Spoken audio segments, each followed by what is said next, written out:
কবর দেওয়ার পরে 40 কদম ধনাত্মীয়রা চলে যায়, দুজন ফেরেশতা আসবে, বসাবে। এই ঘটনাটা আমারও ঘটবে, আপনারও ঘটবে, বিশ্বাস হয়? প্রস্তুত আছেন তো? বসিয়ে দেয়া হবে। মুমিন বান্দাকে প্রথম প্রশ্ন করবে, আমার রব্বুক, তোর রবের নাম কি?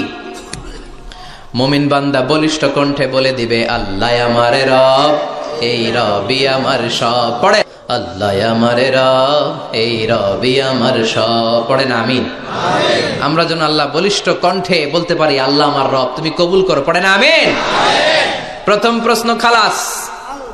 দ্বিতীয় প্রশ্ন, আমা দীনুক, তোর দিনের নাম কি, ধর্মের নাম কি? চিৎকার দিয়ে আমরা বলবো, আমাদের ধর্মের নাম। তৃতীয় প্রশ্ন করা হবে, মান হাযার রাজুল, দেখো তো এই লোকটারে চিনো কিনা, এই লোকটারে চিনা চিনা লাগে কিনা।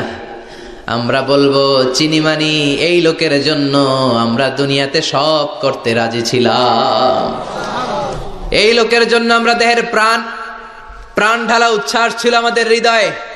আমাদের দেহের রক্তটুকু বিলিয়ে দিতে আমরা পৃথিবীর বুকে কুণ্ঠাবোধ করি নাই। চিল্লায় বলেন ঠিক কিনা? এই নবী আমাদের পেয়ারা নবী, চাঁদের চেয়েও সুন্দর তুমি নবী আমার কামলিওয়ালা। চাঁদের চেয়ে সুন্দর তুমি নবী আমার কামলিওয়ালা। দু জাহানের বাদশাহ তুমি প্যারা নবী সাল্লে আলা। দু জাহানের বাদশাহ তুমি প্যারা নবী সাল্লে আলা। চাঁদের চেয়ে সুন্দর তুমি নবী আমার কামলিওয়ালা। পড়েন আল্লাহু আকবার। আমরা বলবো, এটা আমাদের কামলিওয়ালা নবী। এই নবীর অনুসরণ আমরা করেছি, এই নবীর কথা আমরা দুনিয়ায় মেনেছি। তার মানে প্রথম প্রশ্নেও পাস, দ্বিতীয় প্রশ্নেও পাস, তৃতীয় প্রশ্নেও পাস। এবার মুমিনদের জন্য এক্সট্রা একটা কোশ্চেন আছে না নাই? 4 নাম্বার প্রশ্নটাও জেনে রাখেন, কবরে কাজে লাগবে। তখন জিজ্ঞেস করা হবে, ওমা ইলমুক, ওমা ইলমুক, what is the source of your knowledge, what is the source of your answer. এই যে 3টা প্রশ্নের উত্তর দিতে পারলা বাঘের বাচ্চার মতো, তথ্যসূত্র কি? What is the reference? করতে শিখছো? কোত্থেকে শিখেছেন বলে আসতে হবে। আমরা বলবো, আমরা কোরআন থেকে শিখেছি, হাদিস থেকে শিখেছি, মাহফিলগুলোতে জেনেছি, বয়ানগুলো থেকে শিখেছি। পড়েন সুবহানাল্লাহ।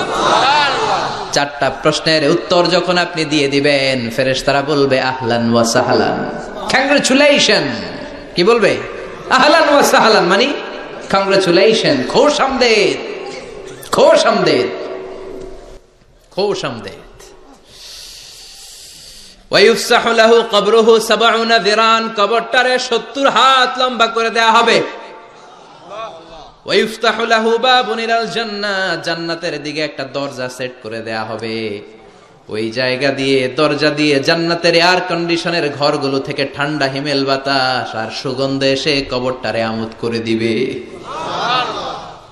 ওয়ায়ুলবাসু মিন লিবাসিল জান্নাহ, জান্নাতের চমৎকার একটা পোশাক পরিয়ে দেয়া হবে। আর বলা হবে, নাম কানাউমিল আরুস, বাসর রাতে বর যেমনি কনেকে নিয়ে আনন্দের ঘুম দেয়, তুমিও একটা ঘুম দাও। সুবহানাল্লাহ পড়েন। নাম কানাউমিল আরুস, বাসর রাতে বর যেমনি কনেকে নিয়ে ঘুমায়, ঘুমাও ঘুমাও।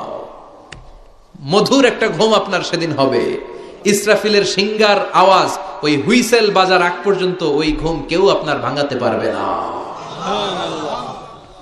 আল্লাহ কবরের 4টা প্রশ্ন, এগুলোর সঠিক উত্তর দিয়ে জান্নাতের পোশাক পরে আমরাও যেন ঘুমিয়ে থাকতে পারি, তৌফিকে দাও। আর জোরে পড়ে না আমিন। এবার নাস্তিকদের পালা, বামপন্থীদের পালা, রামপন্থীদের পালা, ইসলাম বিরোধীদের পালা, কোরআন বিরোধীদের পালা, নবী বিরোধীদের পালা। ওদের সামনে 2জন ফেরেশতা আসবে, আসওয়াদান আজরাকান, আসওয়াদান আজরাকান, নীলাভ চোখ, কালো গাত্র বর্ণের। নীলাভ চোখ, চোখগুলো নীল, গায়ের কালার হবে কালো। তাহলে কি ভয়ঙ্কর চেহারা হবে ফেরেশতা 2জনের। এসে বলবে, ওঠ, বস, মার রব্বুক, তোর রবের নাম কি? কয় জানি না। কি কয়? জানি না। লা আদ্রি, আমি জানি না। আমি অমুক নেতার পিছনে পিছনে ঘুরতাম, খালি এটা মনে আছে। আমি মাও সেতুংকে নেতা মানতাম, আমি কার্ল মার্কসকে নেতা মানতাম। আমি নেতা খেতাদের পিছনে ঘুরতাম। রব কি, ইসলাম কি, দিন কি, কিচ্ছু আমি জানি না। মাফ চাই, জানি না। দ্বিতীয় প্রশ্ন, ওমা দিন, উত্তর ধর্মের নাম কি? কয় আমার কোনো ধর্ম নাই, আমার কোনো ধর্ম নাই।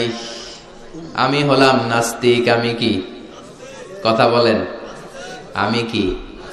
আমি এক প্যাকেটের বিরিয়ানির সন্ধান পাইলে শাহবাগের প্রজন্ম চত্বরে যায় ডান্স দিতাম। এরকম ডাকাইত আছে না নাই? ওমা দিন, উত্তর ধর্ম কি? কয় জানি না, মাফসাই। আমি কিচ্ছু জানি না, ধর্ম টর্ম নাই আমার, আমি নাস্তিক। ফেরেশতারা বলবে, ও তুমি নাস্তিক, দাঁড়াও, আর একটা বাকি প্রশ্ন, এরপরে খেলা শুরু। ঠিক কিনা? 3 নাম্বার প্রশ্ন, ওমান হাদার রাজুল, এই লোকটাকে চিনো কিনা দেখো। নাস্তিক বলবে, না চিনি না, তবে নাম শুনেছি, উনার বিরুদ্ধে আমি ব্লগে লিখতাম। এরকম ব্লগার আছে না নাই? ওনার পারিবারিক জীবন নিয়ে আমি মানুষের মধ্যে সন্দেহ উস্কে দিতাম। ওনার পুত পবিত্র চরিত্রের ব্যাপারে আমি দুনিয়ার বুকে মন্দ কথা বলতাম। ওনারে আমি গালি দিতাম। আমি ছিলাম ওনার বিরুদ্ধ শক্তি, ওনার পক্ষের কোন শক্তি আমি ছিলাম না। আমি সব সময় ওনার বিপক্ষে ছিলাম। ফেরেশতারা বলবে, হায় হায়, তুই তো 00। 100তে কত পাইছে? কথা কর। লা দারাইতা ওয়ালা তালাইতা, কিছুই পারলি না, তুই তো পোড়া কপাল। ফায়ুতরাকু মিন মাতারিক মিন হাদিদ, লোহার একটা হাতুড়ি থাকবে, এক হাতুড়ির বাড়িতে মাথাটা ছিন্ন বিচ্ছিন্ন হয়ে যাবে, দেহটা জমিনের মধ্যে ঢুকে যাবে। তার চিৎকারে ওই কবরস্থানটা থার থার করে কাঁপবে, কিন্তু কেউ শুনবে না। মানুষ আর জিন ছাড়া সবাই শুনবে। এজন্য মাঝে মাঝে কবরস্থানে দেখবেন গরু বেঁধে রাখলে রশি টুসি সিরা গরু দেয় দৌড়। আছে না নাই? এক একটা আঘাত এসে ছিন্ন বিচ্ছিন্ন হয়ে যাবে। ইউকালু লিল আরদি, জমিনকে বলা হবে, ইলতাইমি, চাপ দাও, প্রেসার মারো। ফাতাখতালিফা আদলাউহু, দেহের এই পাজরগুলো, ডান দিকের পাজর বাম দিকে যাবে, বাম দিকের পাজর ডান দিকে আসবে, পুরো দেহটা পাউডার হয়ে যাবে। তার এক একটা চিৎকারে পুরো কবরস্থান থার থার করে কাঁপবে। হাত্তা সা, আর এই খেলা চলতে থাকবে ইসরাফিলের সিংহা পর্যন্ত।